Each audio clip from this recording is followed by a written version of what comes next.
Nang buksan ko lang ang pinto, ang una kong nakita ay ang nakasisilaw na ngiti ng isang ahente ng real estate. Maliwanag at profesional ang ngiti, pero lubos na hindi bagay sa hallway ng building namin. Sa likod niya ay dalawang estranghero, nakadamit na parang nagtitour sa museum. Ang lalaki ay paulit-ulit na sumulyap sa balikat ng ahente, na para bang nai-imagine na niya ang gamit niya roon. Ang babae naman ay itinaas ang cellphone at tahimik na kinunan ng larawan ang pasukan ng unit ko. At sa gitna nila, parang mga may-ari na puno ng pagmamalaki, ay ang mga magulang ko. Nakatayo roon si nanay, bahagyang nakataas ang baba, nakapamaywang, na para bang hinihintay niya akong umuwi para purihin ang magandang ideya niya. Si tatay naman ay nakasandal sa dingding, may nakakalokong ngiti na itinuturo lang niya kapag sigurado siyang wala na akong kawala. Lumilingon ang ahente ng real estate. "Oh, kumusta po? Tamang-tama po kayo. May viewing po tayo ng penthouse unit ngayon." Hindi agad ako sumagot. Tiningnan ko ang mga magulang ko. "Viewing ng penthouse na nagkakahalaga ng 50 milyong piso yan," malakas na sabi ni nanay para marinig ng mga estranghero. Lalong lumawak ang ngiti ni tatay. "Para mabayaran ang utang ng anak natin," sabi niya, na parang simpleng usapang pamilya lang. "Ibebenta na yan ngayon." Nagkatinginan ng dalawang bisita. Magalang pero medyo awkward ang tinginan, yung tipo na ibinabahagi kapag napagtanto mong napasok mo ang isang family drama na hindi mo inaasahan. Sandaling nawala ang ngiti ng ahente. "Sabi po ni Mr. at Mrs. Hernandez na alam na yun na raw po," sabi ng ahente. Sinusubukang manatiling neutral ang boses. Sabi po nila, settled na po lahat. Settled. Paboritong salita yan ng mga magulang ko kapag gusto nilang burahin ang pahintulot ko. Pwede akong sumigaw. Pwede kong paalisin ang ahente. Pwede kong tanungin ang mga estranghero kung bakit nila kinukunan ng larawan ng bahay ko na parang sa kanila na ito. Pero hindi ko ginawa. Dahil hindi takot ang mga magulang ko sa galit. Takot sila sa papeles. Takot sila sa kalmadong hindi nila kayang i-rewrite pagkatapos. Kaya ginawa ko ang isang bagay na nagpapaningkit ng ngiti ni tatay. Tumango ako. "Siyempre naman," sabi ko ng may ngiti. "Sige po, pasok lang kayo ng libre." Nanlisik ang mata ni nanay, nag-aalala. Ayaw niya ng kalmado. Ang kalmado ay nangangahulugang may pinaplano ako na hindi niya nakikita. Lumapit ang ahente, huminga ng maluwag at sinimulan ang introduction. Isa po ito sa pinakamagandang unit sa building, floor-to-ceiling windows, private elevator. Lumayo ako sa gilid para makapasok sila at tahimik na pinanood habang naglalakad-lakad ang dalawang estranghero sa sala namin at pinupuri ang view na parang sila pa ang nakatuklas nito. Samantala, nakatayo ang mga magulang ko sa may pintuan, nakikinig na parang mga may-ari. Binaba ni tatay ang boses para hindi marinig ng ahente. "Huwag mo akong ipahiya," bulong niya. "Wala ka ng kawala." Bahagya akong lumingon. "Mayroon po," bulong ko rin. Nagkibit ang ngiti niya. "Wala," bulong niya ulit. "Kailangan to ng kapatid mo. Tapos ka na." Yon ang tunay na pag-amin. Lumalabas na parang katotohanan na hindi niya mapigilan na ipagmalaki. Kailangan ng kapatid ko ang bahay ko, ang pera ko, ang buhay ko. Dahil napagdesisyunan ng mga magulang ko na siya ang dapat iligtas at ako ang dapat magsakripisyo. Hinintay ko hanggang matapos ang viewing at lumipat ang mga estranghero sa balcony. Pagkatapos, tiningnan ko ang ahente at sabi ko nang magalang pa rin, "Pwede po bang makuha ang calling card nyo?" "Siyempre po," sabi niya, nagpapasalamat sa normal na bagay at ibinigay ito. Hindi ko binasa.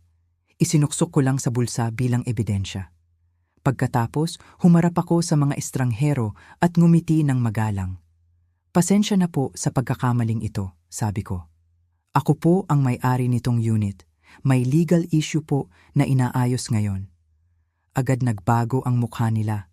Alerto, nalilito, handang umatras sa gulo. Humina ang lalaki.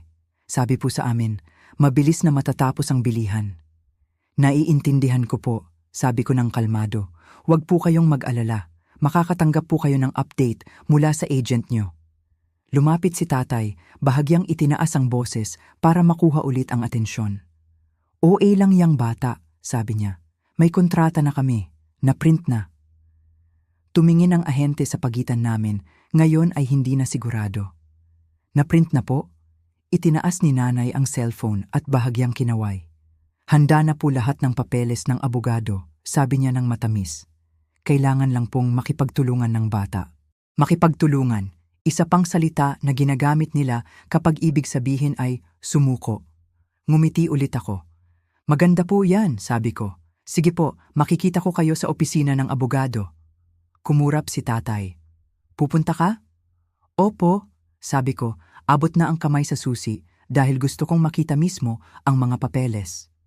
Sa isang saglit, nakita ko yon sa mata niya. Akala niya, bumigay na ako, sumuko na. Hindi niya alam na sinigurado ko na may mga saksi sa transaksyon, pangalan ng agent, at 2 prospective buyer na makukumpirma mamaya na ang mga magulang ko ang nagpakilala bilang authorized sellers. Lumampas ako sa kanila ng walang salita, sumakay sa elevator pababa at nagmaneho diretso sa opisina ng abogado na binanggit ni nanay dahil alam ko na ang pangalan niya. Lagi silang gumagamit sa kanya kapag kailangan ng mukhang legal. Nag-angat ng tingin ng receptionist nang pumasok ako, nagulat sa bilis ko. Pupunta po ako kay Atir Halili, sabi ko. Tungkol sa kontrata ng penthouse unit ko. Nabitin ang ngiti niya. May appointment po ba kayo? Siguro po ang mga magulang ko, sagot ko ng walang emosyon, pero ako po ang may-ari. Binago niyo ng lahat. Nawala siya sa likod ng pinto. 1 minuto pagkatapos, lumabas mismo ang abogado. Mga 50 anyos, may uban, nakasut na maayos, yung tipong gustong maging matanda sa kwarto. Bibuka pa lang ang bibig niya para magsalita nang may kumpiyansa hanggang makita niya ang mukha ko. Walang galit, walang gulat, kalmado lang. At napansin niya ang likod ng kamay ko na mahigpit na nakahawak sa calling card ng ahente na parang mahalaga ito. Miss Hernandez, sabi niya ng maingat. Sabi ng mga magulang niyo, pumayag na raw kayo. Hindi po, sagot ko. May isang bagay lang po akong gusto bago mag-sign kahit sino. Hinawakan niya ang ballpen, handa na. Ano po yon? Ang updated na property record, sabi ko. Na-print ngayong araw. Nagdalawang isip siya na para bang abala lang yon. Standard procedure po yan, dagdag ko, na natiling magalang. Kung transparent po lahat, hindi naman po magtatagal. May epekto ang tono ko dahil tumango siya at lumingon sa computer. Nag-type siya, nag-click, nag-type ulit, pagkatapos tumigil. Hindi dramatic, hindi pa cute. Tumayo lang siyang tahimik. Nahulog ang ballpen mula sa daliri niya at tumama ng mahina sa mesa. Maliit na tunog sa biglang tahimik na opisina. Lumapit siya sa screen na parang hindi makapaniwala. Pagkatapos, lumunok siya at bumulong na parang sa sarili. Nakalock. Hindi maaaring i-transfer. Hindi ako gumalaw. Hindi ako ngumiti. Tiningnan ko lang ang mukha niyang nawalan ng kumpiyansa dahil kahit anong iniisip ng mga magulang ko na na-print nila, hindi ito kinikilala ng record at lalong bumaba ang boses niya nang idagdag niya ang isang buong pangungusap na nagpalamig ng dugo ko. Ang lock note na to ay nilagay ngayong araw bago pa magsimula ang mga magulang niyo na ipakita ang unit niyo. Walang nagsalita saglit. Si Attorney Halili ay nakatitig sa screen na parang sinaktan siya nito. Hindi dramatic na nabasag ang kumpiyansa niya. Nawala lang ito ng tuluyan na mas masahol pa dahil ang mga lalaking tulad niya ay nawawalan lang ng talas kapag tumigil na sa pagsunod ang sistema. Lumunok siya at humina. Ito, talagang hindi pangkaraniwan, sabi niya, kalahati pa rin sa sarili. Pinanatili ko ang kalmado. Basahin po ang note, sabi ko. Nagdalawang isip siya pagkatapos dahan-dahang nag-scroll na parang ayaw niya. Gumalaw ang labi niya habang binabasa ng tahimik. Pagkatapos, nagsalita siya ng bulong, hindi na parang abogado, parang isang lalaking natanto na nakatayo siya sa manipis na yelo. Owner alert, binasa niya. Transfer restriction. Verify identity. Do not process documents from third party. Contact Registry Security Desk. Hindi ako kumilos. Tiningnan ko lang siya dahil ang tunay na tanong ay hindi kung ano ang sinasabi ng note. Kung bakit nandyan ito. Nakalutang ang kamay ni Attorney Halili malapit sa mouse. Nilagay ang lock na to ngayong araw, bulong niya ulit, na parang uulitin niya ito ay magiging hindi totoo. Bago pa ipakita ng mga magulang niyo ang unit niyo. Bahagya akong nag-iling. Kaya po, sinubukan ng mga magulang ko na magpa-transfer, sabi ko ng mahina, at automatikong nag-lock ang record. Hindi siya agad sumagot, at sa katahimikang yon, naramdaman ko ang lamig na dumapo sa dibdib ko. Hindi lang umupa ng broker ang mga magulang ko. May mga hakbang na silang ginawa para ilipat ang ari-arian ko. Tahimik, mabilis, wala ako, bahagya akong lumapit. Sino po ang nag-request ng lock? Tanong ko. Sumulyap ang mata ni Ate Halili sa akin pagkatapos sa screen. Hindi po nakikita ang pangalan dito, sabi niya ng maingat. Nagpapakita lang ng triggering event, isang attempt na mag-submit ng papeles. Attempt na mag-submit ng papeles ng sino? Tanong ko, nanigas ang panga niya. Miss Hernandez, ako po ang may-ari, sabi ko, nanatiling kalmado. Kaya tinatanong ko ulit, ano po ang isinumite ng mga magulang ko? Buka ang bibig niya na parang magbibigay ng magaan na sagot. Pagkatapos bumukas ang pinto sa likod ko. Hindi ko kailangang lumingon para malaman kung sino. Narinig ko ang boses ni nanay. Masyadong masaya, masyadong kumpiyansa. Ayan na pala, sabi niya. Sabi na namin darating siya. Sumunod ang mabibigat na yabag ni tatay. May layunin na parang gusto niyang maramdaman ng kwarto ang presensya niya. Pumasok sila na parang huli sila sa meeting na kanila ang kontrol. Tiningnan ni tatay ang screen ng abogado pagkatapos ako at ngumiti. Mabuti, sabi niya. Pirmahan mo na para matapos na to. Itinaas ni nanay ang isang bungkos ng papeles na parang tropeyo. Naghihintay na po ang mga buyer sa baba, sabi niya. Hindi naman tayo ganito magnegosyo. Tiningnan ko si Atizon Halili. I-print po ang property record, sabi ko ng mahina. Ngayon, naningkit ang ngiti ni tatay. Huwag. Hindi agad gumalaw si Atizon Halili na parang pumipili siya kung kanino susunod. Kaya nagdagdag ako ng pangungusap na nagpadali ng desisyon. Kung hindi niyo po i-print, sabi ko, nanatiling pantay ang boses. Diretso po akong magre-request sa registry at isusumiti ko po ang opisina ng GITSYO sa record. Sapat yon. Nag-click siya, umugong ang printer. Malakas ang tunog sa katahimikan, naningkit ang mata ni nanay. Anong ginagawa mo? Sigaw niya. Kinuha ni Ate Halili ang papel mula sa printer gamit ang biglang nanginig na kamay at inilagay sa mesa.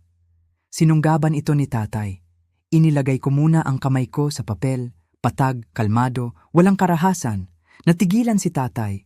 Sumulyap ang mata niya sa akin at nakita ko ang galit na sinusubukang sirain ang kanyang charm. Lumunok si Ate Keken Halili. Nakalock po ito, sabi niya ng mahina. Tumawa si nanay, matalim na tawa. Lock? Anong ibig sabihin nun? Ibig sabihin po, sabi ni Atay Halili. Tense ang boses. Walang transfer na maaaring i-record hanggat hindi naaalis ang restriction order. Nagkibit ang panga ni tatay. Alisin mo yon. Hindi sumagot si Ate Halili sa kanya. Tumingin siya sa akin at ang maliit na pagbabagong yon, paglipat ng atensyon mula kay tatay patungo sa akin, ay nagsabi ng lahat. Kahit ano panto, hindi ito ordinaryong delay sa papeles. Lumapit si nanay, biglang matamis ulit ang boses na parang kausap niya ang pasaway na bata. Anak, sabi niya, malubha ang utang ng kapatid mo. Mag-isa ka lang sa penthouse. Paanong itsura nun? Lalong lumamig ang boses ni tatay.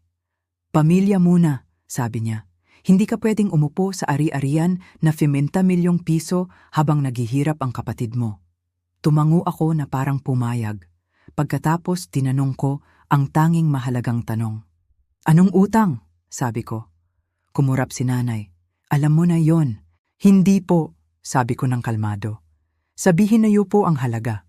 Fumutok ang butas ng ilong ni tatay. Hindi mo naman kailangang malaman yon. Naging kailangan ko na po nang dalhin numyo ang mga estranghero sa hallway ng bahay ko, sagot ko.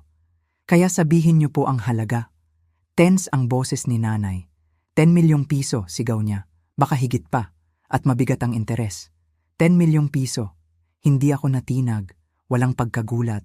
Walang drama. Tiningnan ko lang si tatay. At ang plano po ni tatay, sabi ko, ay ibenta ang bahay ko ngayon at ibigay ang pera sa kanya. Lumapit si tatay, matigas ang mata. Tama yan, sabi niya, dahil hindi ka naman makikipagtulungan sa ibang paraan. Tapos na, malinaw na pag-amin. Pagkatapos, humarap ako kay Atenon Halili. Gusto ko po ng kopya, sabi ko. Kumurap siya. Kopya ng ano? Lahat po ng dala nila, sabi ko. Listing agreement, kontrata, anumang power of attorney, signing pages, notarial seals, lahat po. Sumigaw si tatay. Hindi ko siya tiningnan. Kay Atikor, Halili pa rin ang tingin ko. Bilang may-ari po, sabi ko, hinihingi ko po ang kopya ng mga dokumentong ipinakita na para bang galing sa akin. Nagdalawang isip ulit si Attorney Halili hanggang maalala ko ang itsura ng matataas na opisyal noon. Parehong pattern. Kumpiyansa, katahimikan, pagkatapos papeles ang nanalo. Tumayo si Attorney Halili, pumunta sa cabinet at kinuha ang isang folder.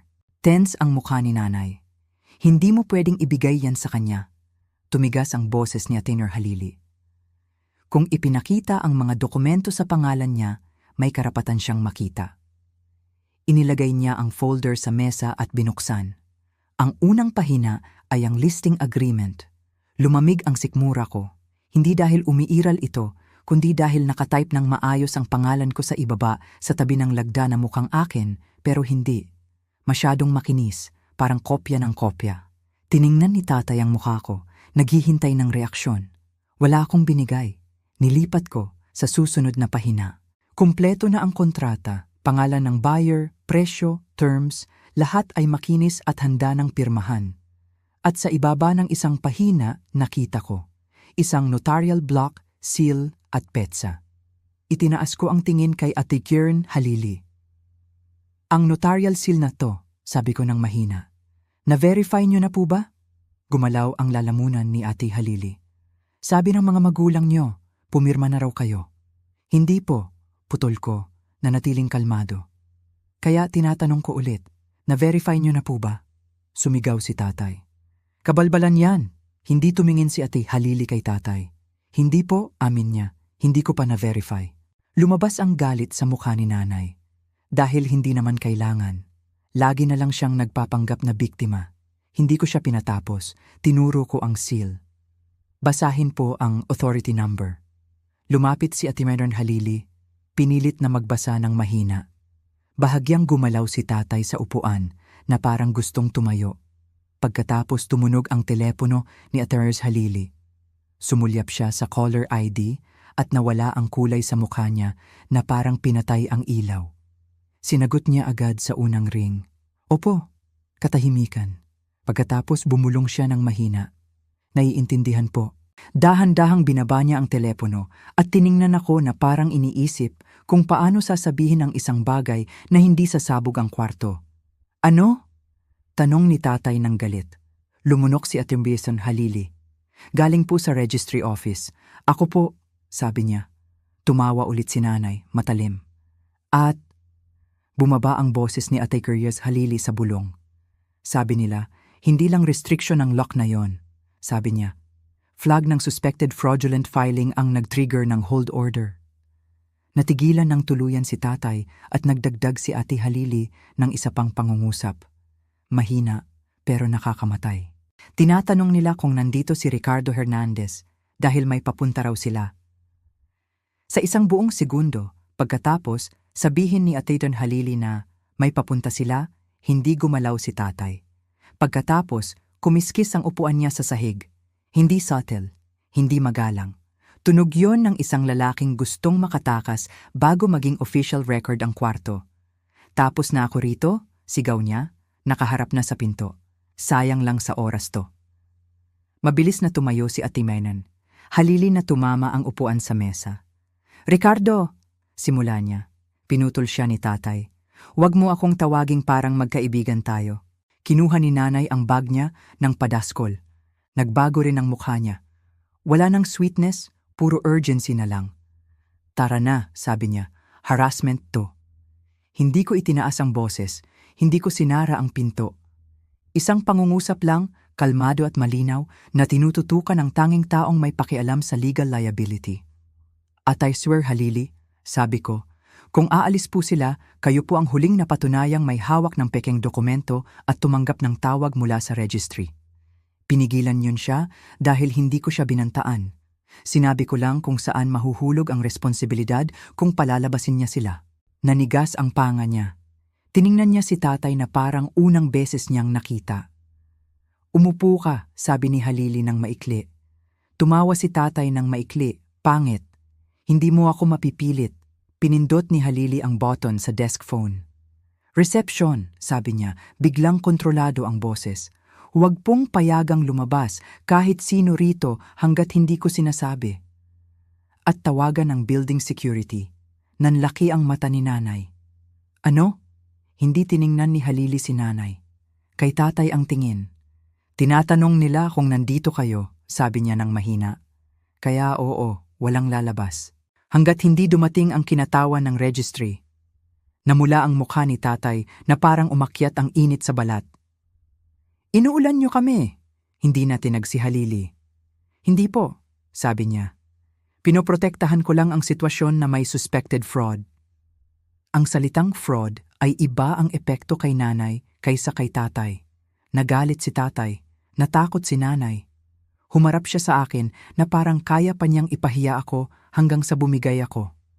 Gagawin mo ba to? Sabi niya ng galit. Dahil sa kapatid mo mismo? Pinanatili ko ang mababang boses. Dahil sa lagda ko, pagwawasto ko. Dahil sa bahay ko. Dahil sa mga estranghero sa hallway ng bahay ko. Itinuro ni tatay ang mesa. Totoo yang seal na yan! Ngumisi si Halili ng bahagya. Kung totoo, hindi kayo mag-aalala kapag i-verify na ng registry. Mabilis na sumulyap ang mata ni tatay sa folder, sa notarial block, at ngayon malinaw na. Hindi niya inaasahan ang verification. Inaasahan niya ang takot. Isinuksok ko ulit ang kamay sa bulsa at kinuha ang calling card ng ahente, hindi para tawagan, para lang ipaalala sa sarili na hindi ito pribadong family quarrel. Kumalat na ito sa publiko, may saksi, pangalan, paper trail. Umupo ng matigas si Halili. Miss Hernandez, sabi niya sa akin, iko-copy ko po lahat ng nasa folder na to. Sumigaw si tatay. Hindi mo gagawin.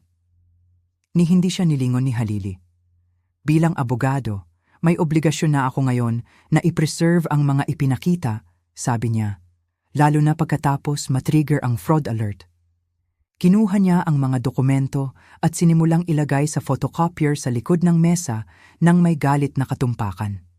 Na parang bawat pahina ay karagdagang pulgada ng yelo na pumuputok sa ilalim niya. Nakatayo si nanay na nakapamaywang, mabilis ang paghinga na parang kaya niyang panatilihin ang kwarto sa pwesto sa pamamagitan ng puwersa. Naglalakad-lakad si tatay, 2 hakbang pasulong, 2 hakbang paatras, parang hayop na nakakulong. Pagkatapos bumukas ang pinto at pumasok ang isang security guard ng building. Malapad ang balikat, kalmado ang mukha, walang pakialam, sa family dynamics ang mata. Sir, sabi ng guard kay Halili. Tumawag po kayo? Tumango si Halili. Opo, tumayo po kayo sa pinto. Sumigaw si tatay. Kabalbalan to. Walang reaksyon ng guard. Ganyan ang itsura ng kapangyarihan kapag walang emosyon. 2 minuto pagkatapos, may katok, malakas, opisyal. Binuksan mismo ni Halili. Pumasok ang isang lalaki, nakasimple suit, hindi uniforme. May badge sa baywang at manipis na tablet sa kamay. Hindi niya sinuri ang kwarto na parang naghahanap ng drama. Sinuri niya na parang naghahanap ng posisyon. Sino ang pinakamalapit sa papeles? Sino ang gumagalaw? Sino ang gustong umalis? Fraud Prevention Unit, Registry of Deeds, sabi niya ng kalmado. Ako po si Mr. Delgado. Nanigas ang panga ni tatay. Wala kaming ginagawa. Hindi sumagot si Delgado sa kanya. Tumingin kay Halili. Nakakuha po kayo ng tawag mula sa security desk namin? Opo, sabi ni Halili, lumulunok. Sabi po may hold order. Tumango si Delgado, pagkatapos tumingin diretso kay tatay. Ricardo Hernandez? Tanong niya. Itinaas ni tatay ang baba. Opo, pantay pa rin ang boses ni Delgado. Sir, kailangan po niyo umupo at manatili. Tumawa ng mapang-uyam si tatay. O ano? Hindi nag-init si Delgado. Bahagya lang niyang pinaikot ang tablet at nag-scroll. May isinumiteng dokumento ngayong araw para sa Unit 41B, sabi niya nakatitig sa screen. Ang pag-submit ay nag-trigger ng owner lock alert dahil sa flag signature pattern at issue sa notarial authority. Namutla si nanay, natigilan si tatay, tumingala si Delgado. Sino po ang nag-utos na mag-submit ng papeles? Sumigaw si tatay.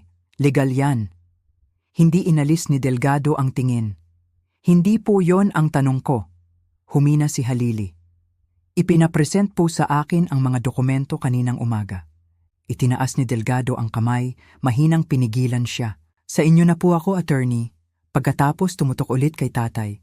Sir, sabi niya, tatanungin ko ulit, sino po ang nagutos ng pag-submit? Buka ang bibig ni tatay, pagkatapos sumara. Sumingit si nanay, mabilis ang boses. Pamilya lang po kami, papeles lang po yan, OA lang ang anak namin. Sa wakas, tiningnan niya si nanay. Ma'am, sabi niya ng kalmado, ang family fraud po ang pinakakaraniwan na nakikita namin. Tumalsik ang pangungusap na yun sa gitna ng kwarto na parang martilyo. Bumalik si Delgado sa tablet. Ang isinumiting papeles ay power of attorney para sa transfer ng property, sabi niya. Kasama ang notarized signature, flagged ng system ang notarial authority number bilang expired. Lumabas ang galit sa mata ni tatay. Mali yan! Hindi nag-debate si Delgado. Kung mali po, pwede pong mag-affirm ang notary. Bahagyang nanginginig ang kamay ni nanay sa strap ng bag. Unang beses akong tiningnan ni Delgado. Miss Natalie Hernandez? Tanong niya. Opo, sagot ko. Tumango siya na parang na-verify na niya yon bago pumasok. Pinayagan. Yupo ba ang anumang pagbebenta ng penthouse unit na anayo ngayong araw? Hindi po, sagot ko ng kalmado. At may mga prospective buyer po sa hallway ng unit ko. Nanigas ang ekspresyon ni Delgado. Hindi po ako nagulat, focus lang po. May pangalan po ba kayo ng real estate agent? Mer po, sabi ko. At inilagay ang card sa mesa ni Atimera. Halili ng walang drama. Sumulyap si Delgado dito pagkatapos sa mga magulang ko. Mabuti po, sabi niya ng mahina. Kaya hindi na lang attempt na mag-record. Ito po ay deliberate transfer attempt na may third-party involvement. Lumapit si tatay. Hindi niyo kami pwedeng i-charge. Pinutol siya ni Delgado nang hindi itinaas ang boses. Hindi po ako nag-charge, sabi niya. Nagre-record lang po ako. Nag-type siya sa tablet pagkatapos tiningnan si Halili. Attorney, may original po ba kayo ng ipinakita? Tumango si Halili at itinulak ang folder pasulong. Hindi pa hinawakan ni Delgado. Tumingin ulit kay tatay. Sir, sabi niya, kailangan ko po ng ID nyo at ire-record ko po ang statement nyo. Ang pagtanggi po ay ire-record din. Gumalaw ang lalamunan ni tatay. Sumulyap kay nanay. Nakatingin ito sa sahig. Sa wakas, kinuha ni tatay ang pitaka at ibinato ang ID sa mesa na parang insulto na kailangang sumunod. Kinuha ito ni Delgado, kinuna ng larawan gamit ang tablet at ibinalik. Pagkatapos pinaikot niya ang tablet patungo sa akin at tinanong ang tanong na nagpapaningkit ng sikmura ko dahil hindi ito tungkol sa pagbebenta. Tungkol ito sa motibo. Miss Hernandez, sabi niya, kalmado pa rin.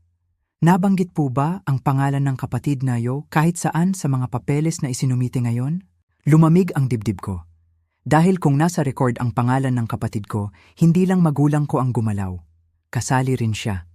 Saglit na natigilan ang lalamunan ko, pero hindi ko pinakita. Opo, sabi ko ng kalmado. Sabi po nila, para sa utang ng kapatid ko ang pagbebenta. Tumango si Delgado na parang naglalagay ng piraso sa mas malaking puzzle. Naiintindihan po, sabi niya. Nakakatulong po yon. Lumapit si tatay, matigas ang mata. Sinisisi mo na rin ba siya ngayon? Tiningnan ko siya ng kalmado. Hindi po, sabi ko. Kayo po ang nagmaneho ng bus na yon papasok sa hallway ng bahay ko. Parang may kuryente na sa hangin ng kwarto na para bang naintindihan na ng lahat na totoo ang mga kahihinatnan.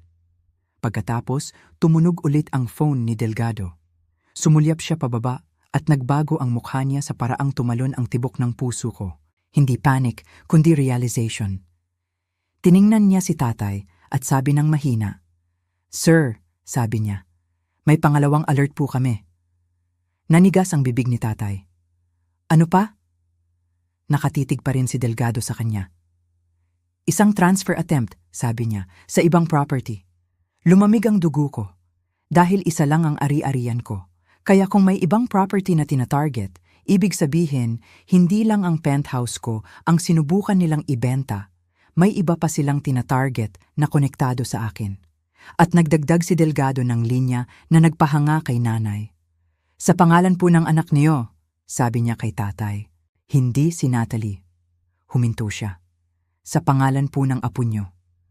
Ang anak ko, bumagsak ang sikmura ko dahil napatunayan ng mga magulang ko na hindi utang ang habol nila.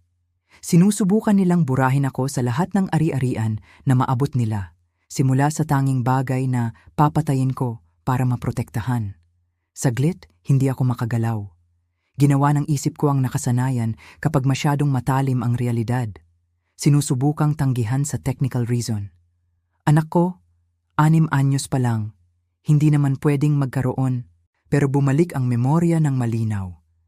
1 taon na ang nakalipas, pagkamatay ni Lolo, binigyang diin ng trustee ang estate planning.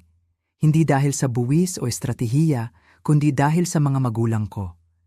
Pinakligtas na paraan para maprotektahan ang para sa kanya, sabi ng trustee sa akin, ay ilagay sa lugar na hindi maabot ng mga magulang mo sa pamamagitan mo. Kaya ang maliit na bahay kubo na pag-aari ni Lolo, hindi katulad ng penthouse ko pero may halaga, ay nailipat sa trust structure sa pangalan ng anak ko na may mahigpit na restriction. Noon, akala ko sobra. Ngayon, naiintindihan ko, lifeboat yon.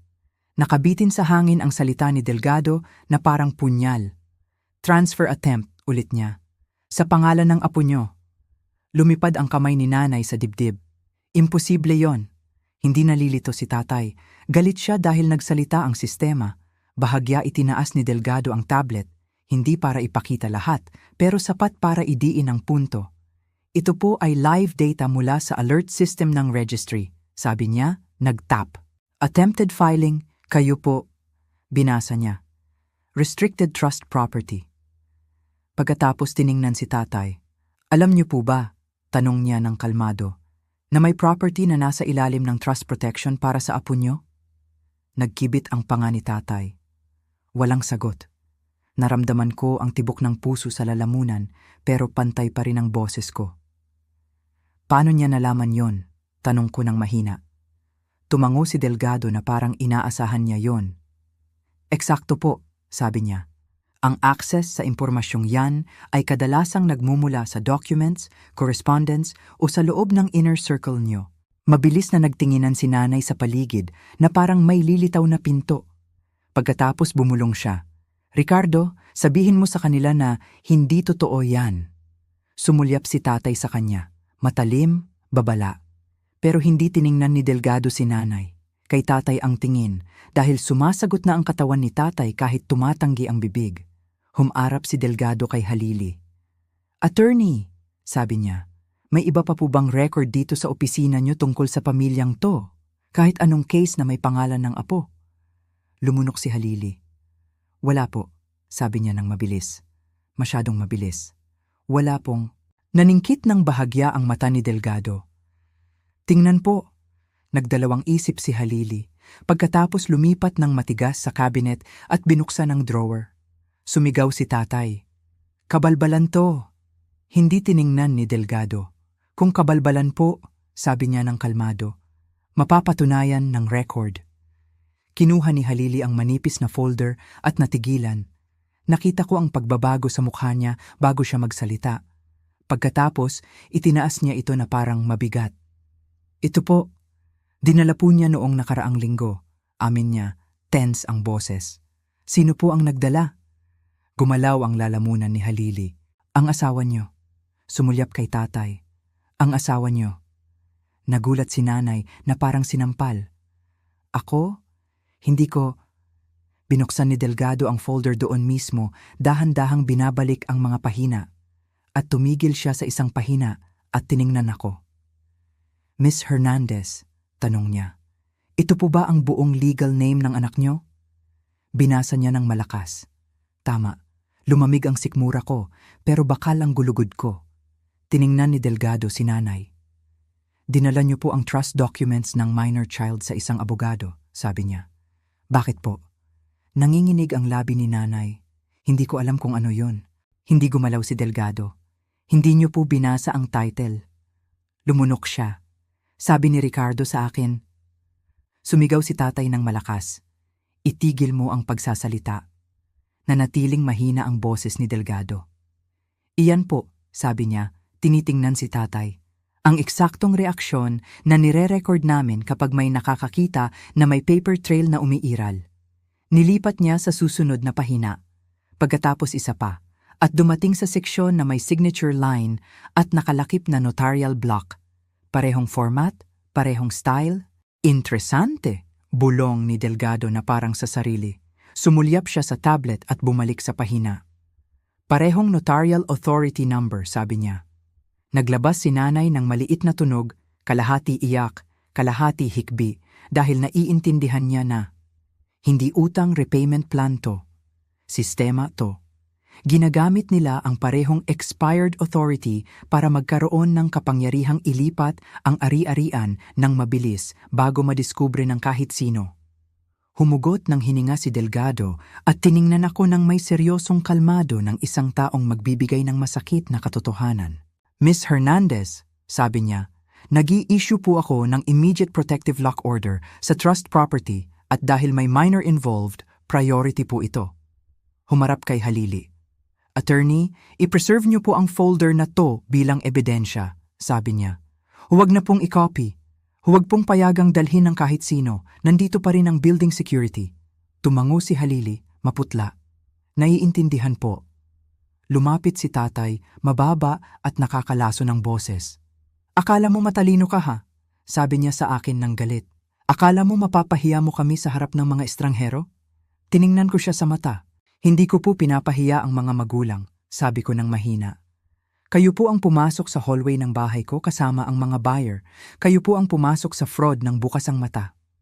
Nanginginig ang balikat ni nanay. Sinubukan lang naming iligtas ang kapatid mo, bulong niya na parang mantra na makakapagpawi ng lahat. Pinutol siya ni Delgado, kalmado at matigas.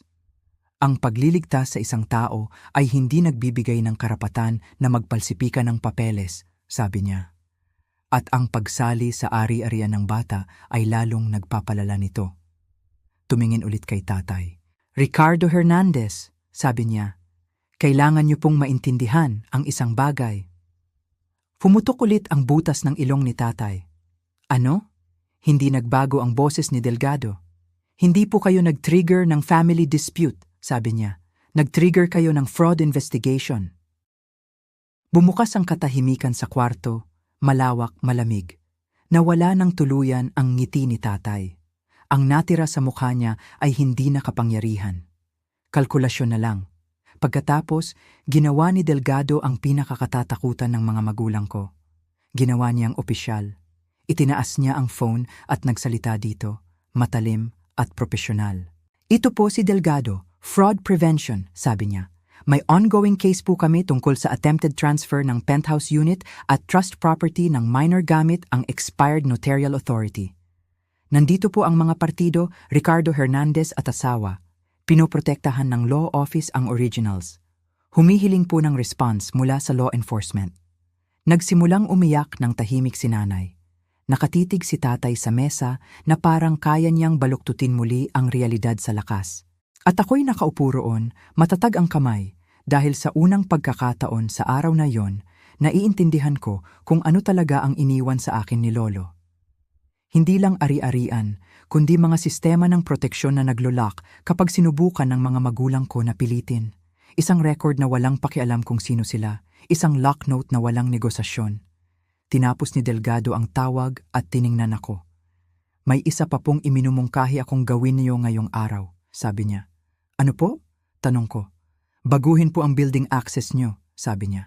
At i-secure po ang mail niyo dahil ang tanging paraan na alam nila ang tungkol sa property ng apo ninyo ay sa impormasyong hindi dapat nila makuha. Tumango ako. Gagawin ko po. Hindi dramatic ang dating ng pulisya. Dumating ang law enforcement sa paraang talagang dumarating ang tunay na kahihinatnan. Tahimik, epektibo, May mga form, tanong at body cams, kasabay ng kalmadong nagpapawis sa mga may kasalanan. Kinuha nila ang aking statement. Kinuha ang kopya ng lock notes. Kinuha ang pangalan ng real estate agent. Kinunan ng larawan ang notarial blocks. Tinanong si nanay kung bakit dinala ang folder na yon. Walang malinaw na sagot. Tinanong si tatay kung bakit sinabi niyang hindi makontak ako habang nakatayo ang mga buyer sa hallway ng unit ko. Walang masagot. At nang tuluyang tumingala ang isang opisyal mula sa notes at sabi, "Mr. Hernandez, kailangan niyo pong sumama sa amin." Hindi nagkontra si tatay. Tiningnan lang niya ako nang may pangako sa mata na hindi pa tapos to. Pero mali siya sa isang bagay. Tapos na. Dahil hindi na sa bibig niya ang kwento. Nasa record na. Pagkalipas ng ilang araw sa opisina ni Attorney Halili, medyo nanatili ang tensyon sa hangin, pero malaki na ang pagbaba. Umalis na ang mga magulang ko kasama ang mga opisyal. Umalis na rin si Mr. Delgado, pero bago umalis ay sinigurado niyang lahat ay naitala at may susunod na hakbang. Nakaupo ako sa harap ni Attorney Halili, mukhang pagod pero profesional pa rin. "Miss Hernandez," simula ni Attorney Halili, bahagyang paus ang boses. Taus-puso po akong humihingi ng paumanhin dahil napunta sa ganitong punto ang lahat. Naloko po ako. "Naiintindihan ko po, attorney," sagot ko ng mahina. "Ganyan po ang ginagawa nila. Alam nila kung paano gawing mukhang legal ang lahat." Tumango si Attorney Halili. "Sinuri ko ulit po lahat. Ang folder na isinumitin nyo, ang mga kopya, pati ang tungkol sa trust property ng apo nyo. Lahat po ay tumutugma sa sinabi ni Mr. Delgado." Huminto siya, tinitingnan ang folder. Talagang expired na po ang notarial authority number na yon mahigit 1 taon na ang nakalipas. At ang lagda sa transfer documents ng unit nyo, kamukha na kamukha, pero may maliliit na pagkakaiba na makikita ng eksperto. Siyempre, nang malak lahat, wala na silang ibang paraan kundi subukan ng iba. Talagang nag-risk po sila, sabi ko, may halong pait at kaunting satisfaction. Hindi nila inasahan na magiging proactive ako. Tama po, at ang pagtatangka nilang maabot ang property ng apo nyo ang pinaka-alarming, sabi ni Attorney Halili. Tama si Mr. Delgado. Ipinapakita nyo na hindi lang utang ang habol. Baka gusto nilang burahin lahat ng hindi nila makontrol. Tumingin ako sa labas ng bintana kung saan sumisikat ang araw ng Pilipinas. Matagal ko nang alam na mahalaga sa kanila ang kontrol. Hindi nila matanggap na pwede akong magdesisyon para sa sarili ko, lalo na pagdating sa pera o pagliligtas sa kapatid ko. Napakatalino po ng ginawa nyo, sabi ni Attorney Halili. Ang paghingi nyo ng kopya ng lahat ng papeles, ang paghingi ng property record printout, at ang pag-iingat sa calling card ng agent, lahat po ay may layunin. Naging mahalagang ebidensya po yon. Ginawa ko lang po ang kailangan para maprotektahan ang sarili, sabi ko. At para siguradong naitala ng tama ang lahat. Magko-cooperate po ng buo ang opisina ko sa investigasyon, pangako ni Attorney Halili. Ibibigay po namin lahat ng kailangang record at ang aking testimony. Malinaw po kay Mr. Delgado na seryoso ang paghawak sa kasong ito. Si Ricardo Hernandez at asawa ay malamang makaharap ng malalang charges. Umaasa po ako, sabi ko. Pagod na po akong isipin ng mga magulang ko na pwede silang gumawa ng kahit ano nang walang kaparusahan. Tumango si Attorney Halili. Pinakita niyo po sa kanila na nandyan pa rin ang batas kahit subukan nilang baluktutin. Ngayon, tungkol naman po sa unit niyo. Gusto ko pong mas malakpa ng mahigpit ang lahat, putol ko. At gusto ko pong suriin ulit ang protection terms ng property ng anak ko. Ayaw ko pong may makagawa ulit ng ganito sa ari-arian niya. Siyempre po, sabi ni Ate Halili. Simulan na po natin agad ang proseso. At iminumungkahi ko rin pong i-notify nyo ang bangko tungkol sa mga recent suspicious activities para mapalakas nila ang monitoring sa accounts nyo. Opo, magandang idea po yan, sabi ko. Gagawin ko po agad. Tumayo ako. May halong gaan at kaunting pagod ang pakiramdam. Tapos na ang laban na ito kahit papaano ang unang yugto. Pero alam ko na hindi na magiging katulad ng dati ang buhay ko. Nakita ko na ang dilim ng sarili kong pamilya at kailangan kong harapin ito ng may linaw at ebidensya. Nang lumabas ako sa opisina ng abogado, Sinalubong ako ng maliwanag na sikat ng araw sa Maynila. Siguro, naisip ko, paalala yon na pagkatapos ng bagyo, liliwanag din ang langit. Pero alam ko rin na kailangan kong manatiling alerto, handa lagi. Dahil sa buhay na ito, minsan ang pinakamalapit na tao ang siyang nagdudulot ng pinakamalaking pagsubok. Pagkalipas ng ilang linggo, nakaupo ako sa maliit na balkonahe ng penthouse, hawak ang isang tasa ng mainit na kapeng barako na binili ko sa palengke ng Divisoria noong nakaraang Sabado. Sa ibaba, ang maingay na Maynila ay patuloy na gumagalaw, mga jeep na nagho-honk, mga vendor na sumisigaw ng tahu, at ang malayong tunog ng tren sa LRT. Pero sa loob ng unit, tahimik. Tahimik na hindi ko inakalang mararanasan ko ulit pagkatapos ng lahat ng nangyari. Nakatanggap ako ng text message mula kay Ate Halili kaninang umaga. Miss Hernandez, update lang po. Na-file na po ang kaso sa prosecutor's office. Si Mr. at Mrs. Hernandez ay kinasuhan na ng estafa through falsification of public document at attempted qualified theft. Si Mr. Delgado po ay nagbigay ng supplementary affidavit. Mukhang malakas po ang ebidensya. Hindi ko agad sinagot. Inilagay ko lang ang phone sa mesa at tumingin sa city lights na nagsisimula ng mag-on habang lumulubog ang araw. Parang ang tagal-tagal na simula noong araw na binuksan ko ang pinto at nakita ko silang tatlo, si nanay, si tatay at ang ahente na may peking ngiti. Nakatanggap din ako ng sulat mula sa bangko noong nakaraang linggo. May notice of suspicious activity sa isa sa mga joint account na hindi ko alam na bukas pa rin. Maliit na halaga lang, mga 10,000 piso, pero sapat para magpa-flag. Tinawagan ko agad ang branch manager at ipinikit ko ang account na iyon. Sinabi ko rin na huwag nang payagang mag-withdraw kahit sino nang walang tawag mula sa akin. Noted po, Ma'am Natalie, sabi ng manager. We'll put additional security flags po. Pero ang pinakamabigat na balita ay galing sa kapatid ko mismo. Isang gabi mga 9:00, tumawag siya. Hindi ko inaasahan. Matagal-tagal na kaming hindi nag-uusap ng diretsyo. Mula pa nung nagsimula siyang mangutang sa mga loan shark at mag-text sa akin ng, Ate, pahingi naman kahit 5K, emergency lang. Sa una, binibigyan ko pa. Hanggang sa naging pattern na. Hanggang sa natuto akong mag-block. Pero nang gabing yon, sinagot ko, Ate, boses niya, mahina at parang umiiyak na pinipigilan. Ano? Malamig ang sagot ko. Hindi galit. Pagod lang. Narinig ko po kay Mama na nahuli kayo, na may kaso na raw. Tumahimik ako saglit. Oo, may kaso. Humikbi siya. Ate, hindi ko po alam na ganun pala ang plano nila. Sabi lang ni Mama, tutulungan mo raw ako, na magpapautang ka para mabayaran ko ang utang ko. Hindi ko po alam na ibebenta nila ang unit mo. Nanliit ang mata ko kahit wala siyang nakikita. Hindi mo alam na may power of attorney na ginawa para sa akin? Na may notarized signature na kamukha ng akin pero hindi ko ginawa? Tahimik siya ng matagal. Nakita ko po yung papel, 1 beses lang. Sabi ni Papa, pirmahan ko lang daw para ma-approve ang loan. Akala ko para sa akin yon. Hindi ko po naisip na para sa unit mo rin. Napapikit ako. Kaya kasali ka rin.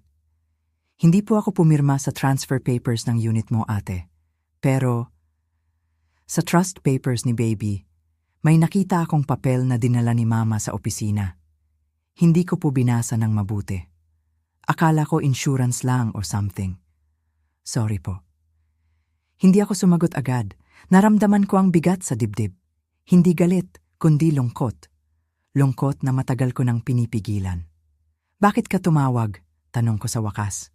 Kasi gusto ko pong humingi ng tawad at gusto ko pong sabihin na hindi na po ako hihingi ng pera sa inyo. Kahit kailan. Maghahanap po ako ng paraan. Maghahanap po ako ng trabaho ulit. Kahit sa call center, kahit sa fast food. Basta ayoko na pong maging dahilan ng gulo ninyo. Tumango ako kahit hindi niya nakikita. Mabuti yan. Ate, tutulungan mo pa rin ba ako? Hindi sa pera, sa pagbabago. Napahinga ako ng malalim. Kung seryoso ka, oo, pero may conditions. Una, magparehab ka kung may droga involved. Pangalawa, magpa-counseling ka para sa utang at financial dependency. Pangatlo, walang kontak muna sa mga magulang natin hanggat hindi tapos ang kaso. At pang-apat, kapag nagsinungaling ka ulit, tapos na. Hindi na ako bibigay. Tahimik siya. Pagkatapos, salamat po ate, susundin ko po lahat. Binaba ko ang tawag ng walang paalam na mahal kita o ingat ka. Hindi ko pa kaya. Pero naramdaman ko ang unang hakbang, maliit pero tunay. Kinabukasan, pumunta ako sa isang sikat na law firm sa Makati para magpa-consult tungkol sa full estate planning para sa anak ko. Gusto ko nang gawing ironclad ang lahat. Walang loophole, walang paraan para maabot ng sinumang hindi ko pinayagan. Habang naghihintay sa lobby, may lumapit na matandang babae. Mukhang kawani ng opisina. Ngumiti siya ng mahinhin. Miss Hernandez po ba? Si Attorney Reyes po ang maghahandle sa inyo. Sabihin ko lang po, napakaganda po ng ginawa nyo. Marami pong kliyente namin ang nahihirapan sa family fraud cases. Pero kayo? Kayo po ang unang nakita kong ganun kabilis at katinong tumugon. Ngumiti ako ng tipid. Salamat po. Natuto lang po ako sa mahirap na paraan. Pumasok ako sa conference room. Sa harap ko, isang malaking salamin na bintana na tanaw ang buong skyline ng Metro Manila. Sa ibaba, patuloy ang buhay. Mga tao na nagmamadali, mga kotse na nag-aabutan, buhay na hindi tumitigil kahit may nasirang pamilya sa itaas. At sa unang pagkakataon, pagkatapos ng lahat, naramdaman ko na hindi na ako natatakot. Hindi dahil nawala ang sakit, hindi dahil nawala ang galit, kundi dahil alam ko na ngayon, may kakayahan akong protektahan ang sarili ko at ang anak ko. May papel, may batas, may katapangan na natutunan ko sa pinakamasakit na aral. At kapag dumating man ulit ang panahon na subukan nila akong baluktutin, handa na ako. Hindi na ako bibigay. Hindi na ako matatakot. Dahil ang pinakamalakas na proteksyon ay hindi ginto o ari-arian. Ito ay ang katotohanang naitala na sa record at ang desisyong hindi na muling bibigay sa sinumang hindi karapat-dapat. Tapos na ang kwento ng pagiging biktima. Nagsisimula na ang kwento ng pagiging malakas. Pagkalipas ng ilang buwan, nakatayo na ako sa harap ng maliit na korte sa Makati City Hall. Hindi dramatic na korte na may malalaking pinto at mamahaling kahoy na upuan. Simple lang, mga plastik na upuan, bentilador na umiikot ng mabagal, at isang judge na mukhang pagod na pero seryoso pa rin. Sa likod ko si Atimar Halili at isang representante mula sa Registry of Deeds. Sa kabilang side, walang kahit sino mula sa pamilya ko. Wala silang dumalo sa hearing na, siguro natakot, siguro sumuko na, o siguro iniisip pa rin nilang makakalusot. Ang kaso ay hindi na tungkol sa penthouse ko lang. Nag-expand na ito. May karagdagang counts ng attempted fraud sa trust property ng anak ko, falsification of documents, at estafa. Ang prosecutor ay nag-present ng chain of evidence na nagsimula sa calling card ng ahente dumaan sa expired notarial authority, hanggang sa supplementary report ni Mr. Delgado na nagpatunay na may pattern ng multiple attempts sa iba pang ari-arian na hindi ko pa alam noon. Nagsalita ang judge ng mahina pero malinaw. Sa lahat ng ebidensya na iniharap, malinaw na may sadyang pagtatangka na ilipat ang ari-arian nang walang pahintulot ng tunay na may-ari. Ang paggamit ng peking lagda at expired na authority ay hindi lamang administrative error. Ito ay kriminal na intensyon. Ang court ay nag-i-issue ng permanent injunction laban sa anumang pagtatangka na mag-transfer ng mga nabanggit na properties nang walang written consent ng complainant. Bukod dito, ang kaso ay i-refer na sa Department of Justice para sa full criminal prosecution. Tumango ako. Walang luha, walang sigaw. Tahimik lang na pagtanggap na natapos na ang unang yugto. Paglabas ko sa korte, sinalubong ako ng mainit na hangin ng hapon sa Makati. May text na agad mula sa social worker na inassign sa kapatid ko. Hi Ate Natalie, siya po ay stable na sa halfway house. Nagsisimula na siyang mag-attend ng group therapy at financial literacy classes. Nag-apply na rin siya sa isang BPO company. May interview bukas. Salamat po sa tulong ninyo. Hindi ko sinagot agad. Hinintay ko muna na makarating ako sa parking lot, sumakay sa kotse, at magsimulang magmaneho pa uwi.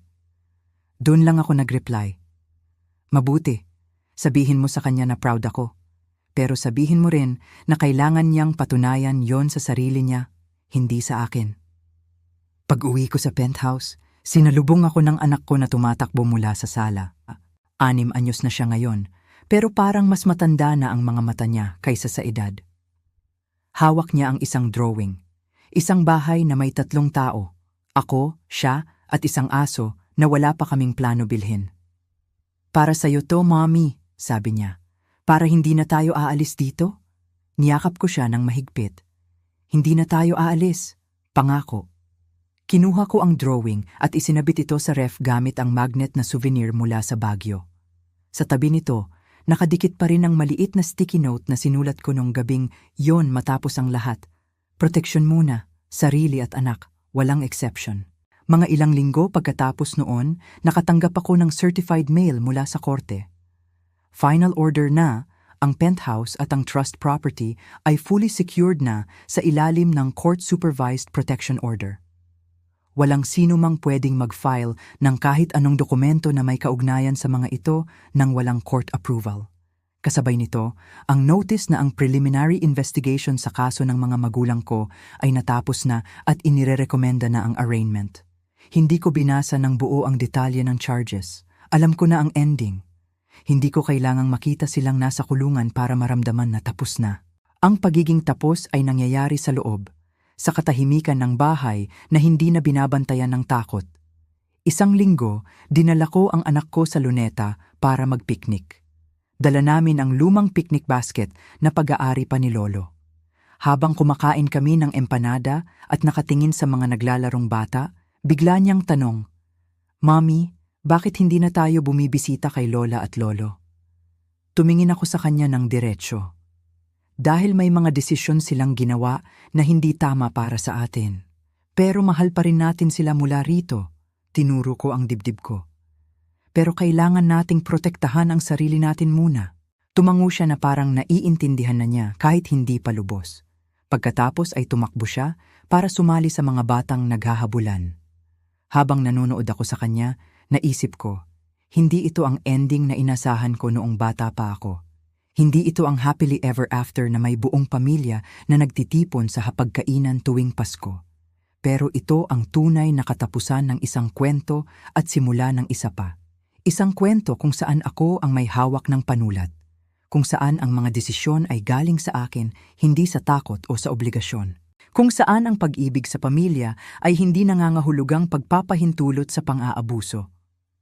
At sa unang pagkakataon, naramdaman ko na hindi na ako naghihintay ng paumanhin mula sa kanila. Hindi na ako nangangailangan noon. Kasi tapos na ang paghihintay.